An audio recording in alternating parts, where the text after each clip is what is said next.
بسم اللہ الرحمن الرحیم۔ آپ کو عبدالخالق کی ادبی ڈیرا پر خوش آمدید۔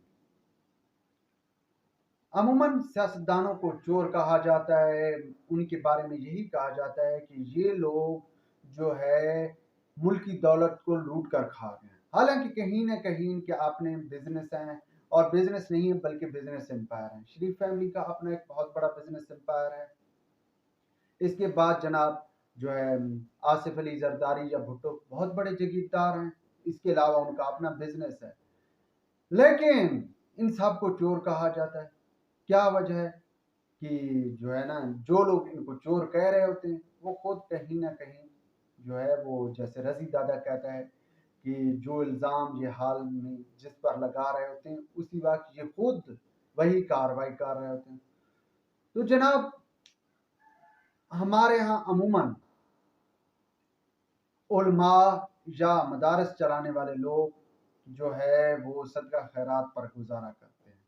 ان کا جو ذرائع آمدن ہوتا ہے، جو مدارس کو چلانے کے لیے سلسلہ ہوتا ہے، وہ صدقہ زکوٰۃ ہے۔ لیکن یہاں پر انہوں نے بھی بھائی بہت بڑی بڑی امپائر کھڑی کر لی ہیں۔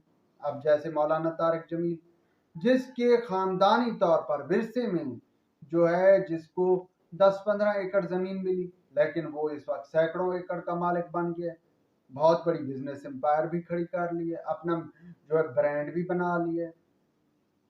اسی طرح ایک جامعہ بنوریا کے مفتی نعیم الرحمان صاحب ہوا کرتے تھے، وہ فوت ہو گئے ہیں، اور ان کی وفات کے بعد ان کی جو ہے لواحقین تقسیم کے معاملے پر عدالت جا پہنچے۔